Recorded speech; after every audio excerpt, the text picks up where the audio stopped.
সব সময় পেয়েছি তোমাদের অসংখ্য ভালোবাসা, বারবার তাই তোমাদের কাছেই ফিরে আসা। তোমাদের ছাড়া আমার কাটে না একটাও রাত্রি। তোমরাই হলে আমার এই যাত্রাপথের সহযাত্রী। এক্সাইটমেন্ট ও টেনশনে বেড়ে যায় হৃদস্পন্দন। নতুন ভিডিও নিয়ে আবারও হাজির তোমাদের এই বন্ধু দেবায়ন। আজ আমি চলে এসেছি তোমাদের সামনে একটা নতুন ভিডিও নিয়ে। আমার বাড়ির কাছেই হাঁটা পথের দূরত্বে এখানেই নতুন করে নতুন রূপে নবনির্মিত হয়েছে আমার চেনা পরিচিত সেই পার্কটির নাম শরৎ সদন। যে পার্কটিতে এক সময় আমার আসা যাওয়া ছিল ছোটবেলায়। সেই সময় এখানের শ্রেষ্ঠ আকর্ষণ ছিল এই জলাশয়ে মাছেদের আনাগোনা।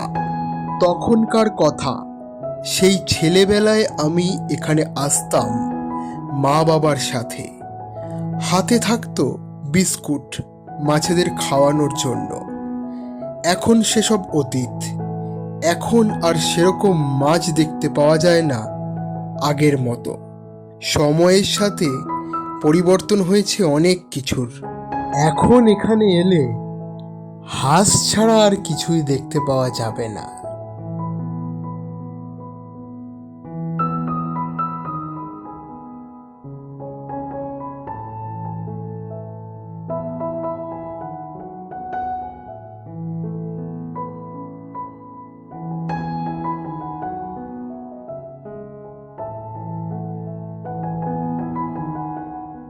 এই যে এখানে দেখতে পাচ্ছেন ফুলের বাগান, আর তার সাথে গল্প উপন্যাসের রচয়িতা কথাশিল্পী শরৎচন্দ্র চট্টোপাধ্যায়ের মূর্তি, আর তার সামনেই এই জলের ফোয়ারা।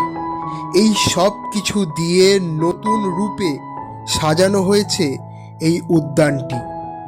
তবে শরৎচন্দ্র চট্টোপাধ্যায়ের মূর্তিটা আগে থেকেই ছিল, শুধু নতুনভাবে এই বাগান দিয়ে নতুন রূপে সেজে উঠেছে এই শরৎ সদন। আর তার সাথে এই পার্কের শ্রেষ্ঠ আকর্ষণ জলের ফোয়ারা। আর জলের ফোয়ারার মাঝখানে অপরাজেয় কথাশিল্পী শরৎচন্দ্র চট্টোপাধ্যায়ের মূর্তি প্রতিস্থাপন করা হয়েছে। ছোট থেকে বড় সকলের পছন্দের জায়গা এই শরৎ সদন।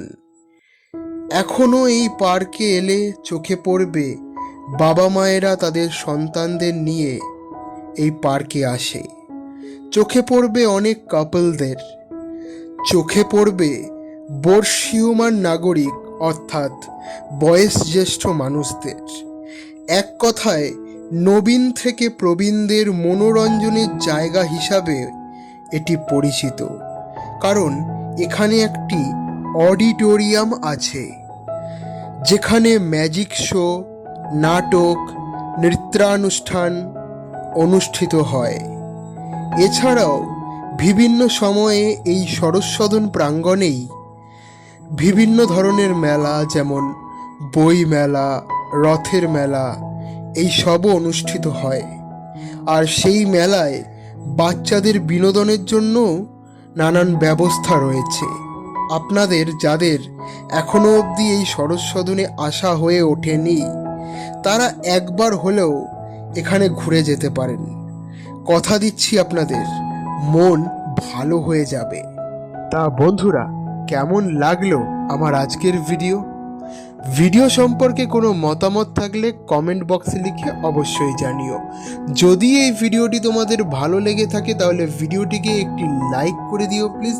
আর তার সাথে সাথে ভিডিওটি সকলের সাথে শেয়ার করে নেওয়ার অনুরোধও জানাচ্ছি। আজকের মতন ভিডিওটি এখানেই শেষ করছি। দেখা হবে আবার পরবর্তী কোনো একটি ভিডিওয়ে। ততক্ষণ ভালো থেকো, সুস্থ থেকো, আর এইভাবেই আমাকে ভালোবাসতে থেকো, যাতে তোমাদেরকে আমি আনন্দ উপহার দিতে পারি, যাতে তোমাদেরকে আমি মনোরঞ্জন করতে পারি।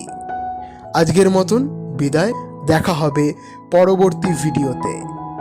আর হ্যাঁ, আরও একটি কথা বলতে ভুলেই গেছিলাম, সেটা হচ্ছে এই সরোজ সদন পার্কের কাছেই কিন্তু হাওড়া ময়দান মেট্রো স্টেশন। তো যারা মেট্রো করে আসতে চাও তারা দমদম বা যে কোনো মেট্রো থেকে মেট্রো ধরে প্রথমে স্প্ল্যানেড, তারপরে স্প্ল্যানেড থেকে মেট্রো পাল্টে সরাসরি হাওড়া ময়দানে এলেই তোমরা দেখতে পেয়ে যাবে এই শরৎ সদন উদ্যানটি।